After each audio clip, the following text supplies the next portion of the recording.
Brad Keselowski won yesterday's race. Yep, I'm going to use the same overused joke that many others have used in the last 24 hours and I used yesterday. But that's not the whole story. And I think to see the whole story and where it can go from here, you need to look back a couple years. To 2021, the season has just ended. Brad Keselowski comes home to a relatively quiet 10th place finish at Phoenix. Finishing 6th in the points, he's in the prime of his career. He's been in the Final Four in the past couple years, and it's pretty clear that as he's going now, he will be a championship contender for years to come. But his career is in question. Now, we'll get to that question in a moment, but on the other end of the field, towards the back, you have Ryan Newman and Chris Buescher. They're running for Roush Fenway. Newman finishing 23rd, Buescher 25th. The RFK duo would finish 19th in points for Buescher and 28th for Newman. It was, in all intents and purposes, a forgettable year. Roush had been on the steady decline since 2005, when they had 5 of their 5 cars in the chase for the Nextel Cup. Half of the chase that year was Roush Racing. And since then, they went from 4 cars to 3 to 2, with each year getting incrementally more and more away from that championship level pedigree. The upside they've had, though, was with Buescher. He's a young and talented driver. If he gets a good enough car underneath him, or a good enough setup or strategy, he can pilot his car up there with the best of them, even Brad Keselowski. And when you have Newman, he's an old driver past his prime. Now, how are these two connected? Well, by Brad Keselowski. Keselowski has announced that he is going to be going over to Roush and driving for them, as well as owning the team in a brand new team sort of mixture with the old of RFK Racing, with Roush Fenway and Keselowski. And the initial year was pretty rough for Keselowski. 2022 was not all that great, but you did have a bright spot at Bristol with Buescher getting the win in the night race. Again, for a team like Roush, who hadn't won consistently in a long time, seeing a first year with a brand new owner and a new look and going from one of the most old school teams to maybe one of the newer school teams was a good sign. 2023 would only continue this and start what has so far been a pretty good rebuild. They saw Keselowski be consistent. He did not get a win, but when you look at how bad his season before was, it was a nice improvement, and it was clear that Keselowski was not washed like some people might have been alleging. Now, on the other end, Chris Buescher started off slow, but would score multiple wins over the summer, being the hottest driver entering into the playoffs. Now, ultimately, these two never got to the Final Four in 2023, but what they did do is finish 7th and 8th in the point standings, one of the best performances in the last decade from a Roush-based team. And heading into 2024, I think everybody had a bit higher expectations. The 6 and the 17 were locks for everybody's playoff prediction lists. And while this season has been up and down so far, RFK has consistently been the best team that Ford's had with speed and performance. Both are around the cut line, but they've been competitive, and their points position, at least at this time, does not show how good and fast they've been running.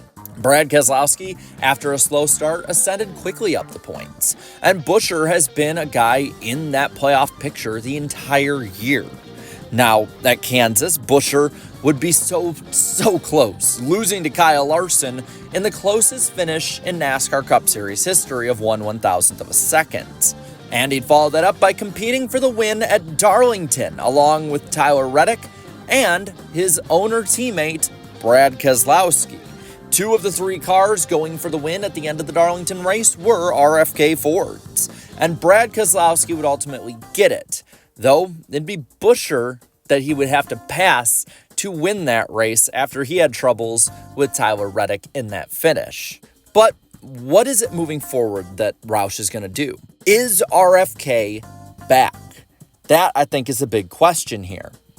Now, I think you can answer that on both ends, yes and no, and be a bit of a fence sitter with it. There's good reasons for both sides.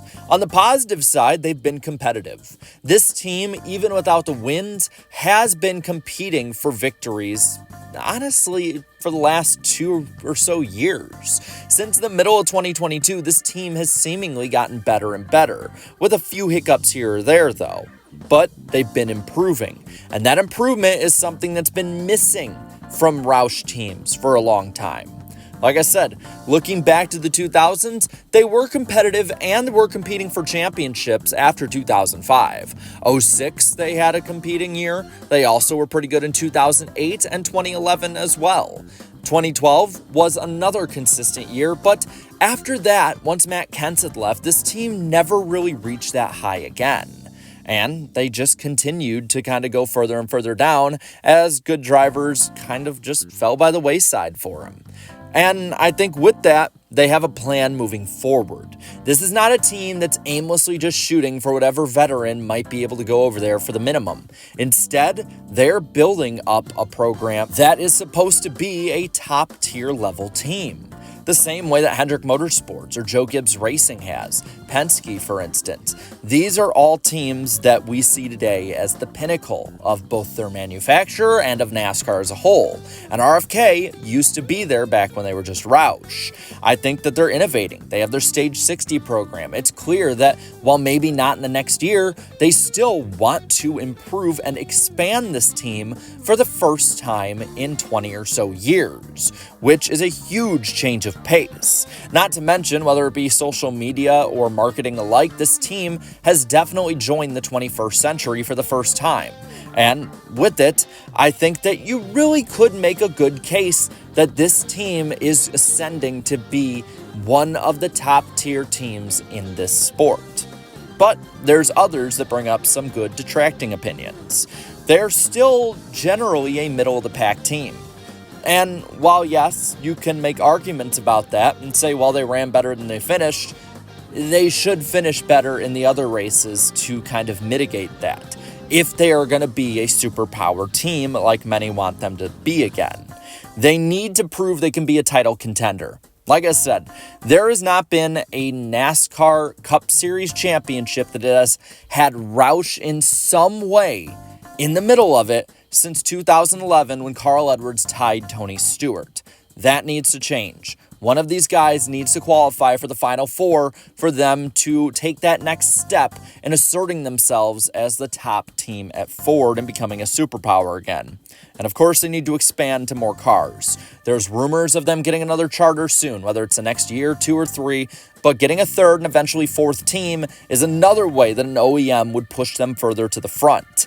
They need, though, in this time, to consistently with their 2 cars beat Penske. They've done it this year, but Penske has won the last 2 NASCAR Cup Series titles. On an overall macro scale, people are going to look more at that, and it's pretty clear Penske knows when to peak at the right time. It doesn't matter what you do early in the season, it matters what you do at the end. That's just how NASCAR's made it now. As for Brad Keselowski, I think he's going to be competitive. Not as competitive as he was at Penske. He is a driver that is past the age hump, but I do think he'll be somebody who might be able to get a few more wins in his career before it is out. He's never going to be a championship contender year in and year out. He's kind of like a better version right now of Kyle Busch. But at the same time, he is not going to be a middle-of-the-pack guy in the sense of constantly running 25th every week. His impact as an owner might, in the long run, actually overshadow his driving career. But those are all just opinions and also kind of guesses at what the future could bring. Now I want to pass it on to you.